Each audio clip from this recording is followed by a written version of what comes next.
kafir atau kekafiran ini dia sangat jelek, maka dia menginginkan itu bagi musuhnya begitu. Dia itu tahu sebetulnya didoakan su'ul khotimah, dan salah satu yang mendoakannya, kalau tidak satu-satunya begitu ya, adalah saya. Dan salah satu yang mendoakan adalah saya. Dia itu tahu sebetulnya didoakan su'ul khotimah. Saya mendoakan mudah-mudahan si Imad ini mati dalam keadaan kafir, karena melihat kafir atau kekafiran ini dia sangat jelek, maka dia menginginkan itu bagi musuhnya begitu. Dia itu tahu sebetulnya didoakan su'ul khotimah, dan salah satu yang mendoakannya, kalau tidak satu-satunya begitu ya, adalah saya. Dan salah satu yang mendoakan adalah saya. Dia itu Assalamualaikum warahmatullahi wabarakatuh. Seluruh bangsa dan setanah air, jumpa lagi di channel Jagat Lub itu. Semoga dalam badan sehat, tak kurang satu apa, rahmat barokah, salam Allah curahkan untuk kita semuanya. Ada seseorang YouTuber dari Garut, tidak salah, begitu luar biasa, bahasanya sangat apik ya, menurut dirinya. Dia mendoakan Kiai Maduddin Usman Al-Bantani dengan kata-kata kafir dan meninggal dalam keadaan su'ul khotimah.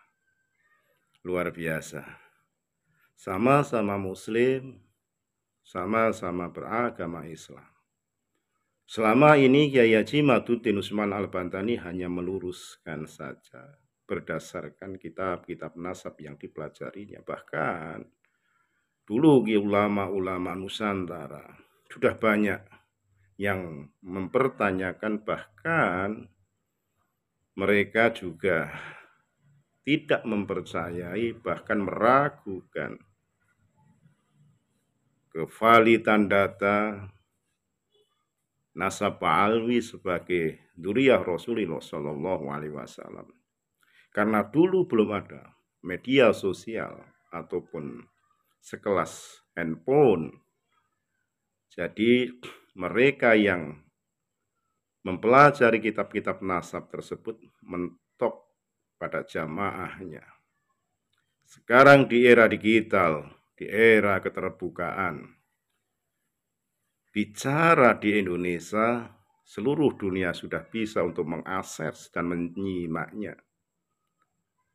Pelurusan sejarah kesucian dzurriyyah Rasulullah Shallallahu Alaihi Wasallam justru ditangkap sebagai musuh, sebagai orang yang perlu dihilangkan, dilenyapkan, bahkan dibully, dicaci maki, didoakan jelek. Ini luar biasa, padahal secara kealiman, keilmuan mungkin dia juga belum paham kitab-kitab nasab itu. Bahkan mungkin belum mempelajarinya.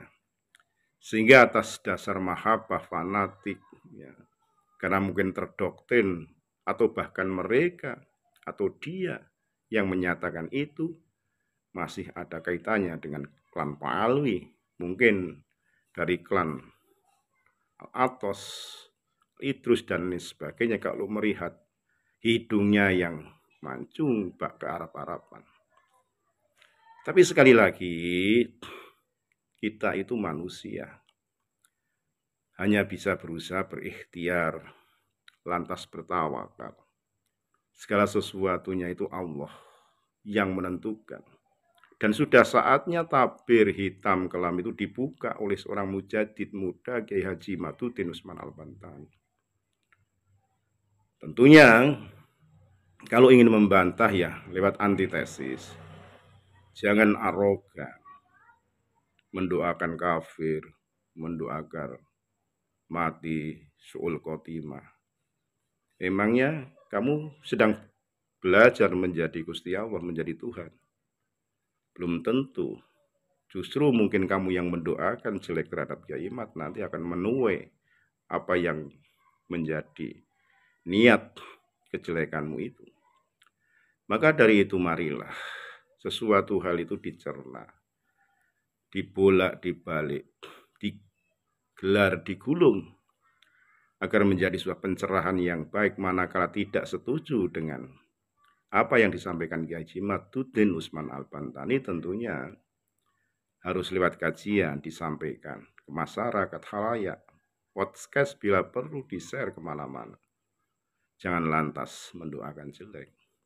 Kiai Maduddin belum pernah mendoakan jelek terhadap habaib, atau orang-orang yang berseberangan. Tidak pernah.